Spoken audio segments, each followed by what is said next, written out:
বাছাই করে ৬,০০০-এর উপরে নেতা কর্মী যারা পরিচয় দেয় আমরা বিএনপি করি তাদেরকে বহিষ্কার করা হয়েছে দল থেকে।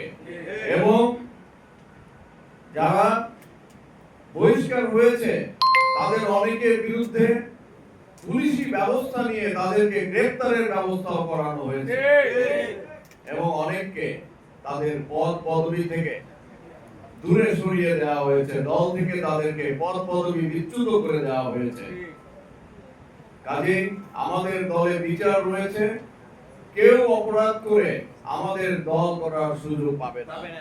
কেউ দখলদারি করে, চাঁদাবাজি করে, মানুষের সঙ্গে দুর্ব্যবহার করে কিংবা ভূমিদস্যুতা করে আমাদের দল করার সুযোগ পাবে না।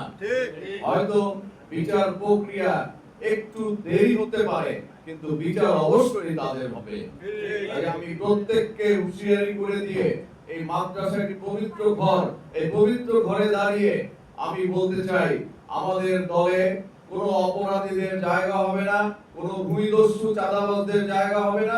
এখন যারা ঘাপটি মেরে থাকছেন তারা মনে করবেন না যে আপনারা এখানে ঘাপটি মেরে আছেন বলেই আপনারা বেঁচে গেছেন। একজন একজন করে ধরে খুঁজে বের করে প্রত্যেককে আইনের আওতায় আনা হবে এবং শাস্তির ব্যবস্থা করা হবে। এখনো যারা এই সমস্ত অন্যায়ের সঙ্গে যুক্ত আছেন, আমি বারবার বলছি, আবার বলছি, শেষবারের মতো বলছি, অবশ্যই আপনাদের বিচার হবে। আপনারা সঠিক পথে ফিরে আসেন, তওবা করেন। এই জুলাইয়ের রক্ত আমরা বৃথা যেতে দিতে পারি না। এই জুলাই শহীদদের আত্মাকে আমরা কষ্ট দিতে পারি না। কারণ 15 বছর আমরা কষ্ট করেছি, কিন্তু হাসিনাকে কিন্তু আমরা পরাস্ত করতে পারি নাই। 15 বছর পরে যখন এই যোদ্ধারা কোথা থেকে এসেছে, তাদের উপরে কোথা থেকে কি নাজিল হয়েছে আমরা জানি না, কি ঐশী বাণী তাদের উপরে এসে পড়েছে, কি ঐশী মেসেজ তারা পেয়েছে, যে মেসেজ পেয়ে তারা আমাদের সঙ্গে রাজপথে এসে, আমাদের সঙ্গে তারা এক কাতারে এসে হাসিনার বিরুদ্ধে লড়াই সংগ্রাম করে হাসিনাকে পরাজিত করে জীবন দিতে হয় দিয়েছে, কিন্তু রাজপথ ছেড়ে যায় না। সেই সকল যোদ্ধাদের এবং তার পরিবার যারা বেঁচে আছেন, সেই পরিবারের যে সকল গার্জিয়ানরা, বাবা মা ভাই বোন যারা বেঁচে আছেন, তাদের মনে কিন্তু অনেক বড় স্বপ্ন রয়েছে দেশকে নিয়ে। তাদের সন্তান, প্রিয় সন্তান যারা জীবন দিয়েছে, তারা কিন্তু এমনি এমনি জীবন দিয়ে যায় নাই। তাদের অবশ্যই মনের মধ্যে একটা প্রত্যাশা ছিল, যারা জীবন দিয়েছে তাদের একটা প্রত্যাশা ছিল যে দেশ এভাবে চলতে পারে না, এই হায়নার কবল থেকে দেশকে বাঁচাতে হবে। সেই প্রত্যাশা নিয়ে কিন্তু তারা রাজপথে নেমেছে এবং জীবন দিতে কার্পণ্য করে নাই।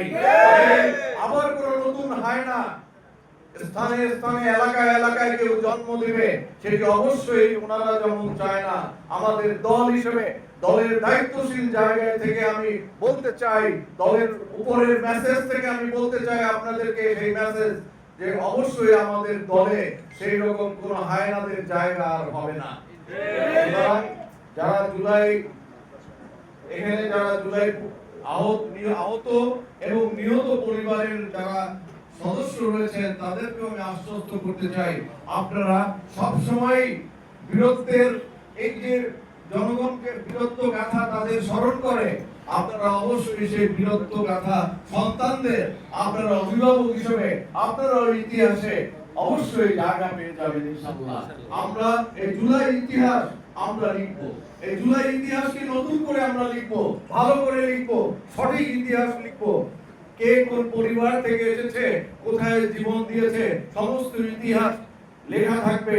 যতদিন বাংলাদেশ থাকবে ততদিন এই ইতিহাস লেখা থাকবে, আপনাদের সন্তানদের গৌরবগাথা ইতিহাস লেখা থাকবে। সুতরাং আপনারা আমাদের জন্য দোয়া করবেন। আমরা যারা এই দেশকে ভালোবেসে, এই দেশের মানুষকে ভালোবেসে, আমরা যারা বিভিন্ন দলের রাজনীতির সঙ্গে জড়িত, আমরাও যেন এই জুলাই যুদ্ধে যারা নিহত হয়েছে তাদের যে মনের বাসনা ছিল, সেই বাসনা পূরণে আমরাও যেন কাজ করতে পারি। আমাদের জন্য দোয়া করবেন, আমরা যেন দিক না হারাই, আমরা যেন পথভ্রষ্ট না হই, আমরা যেন সঠিক পথে চলতে পারি, সেই জন্য আমাদের জন্য আপনারা দোয়া করবেন। আমি জুলাই আহত যারা রয়েছেন এখানে, আহতদের দ্রুত সুস্থতার কামনা করছি। দোয়া করছি এবং তাদের চিকিৎসার জন্য যদি আমাদের ক্ষুদ্র প্রচেষ্টার প্রয়োজন পড়ে তারা আমাদের সঙ্গে যোগাযোগ করবে। ইনশাআল্লাহ তাদের চিকিৎসার জন্য সার্বিক ব্যবস্থা আমরা গ্রহণ করব, ব্যক্তিগতভাবে এবং দলীয়ভাবেও আমরা গ্রহণ করব ইনশাআল্লাহ। ভাই অধ্যাপক মাহমুদ শহীদ আব্দুল আলামি কিন্তু একটা জনের নিয়ত এই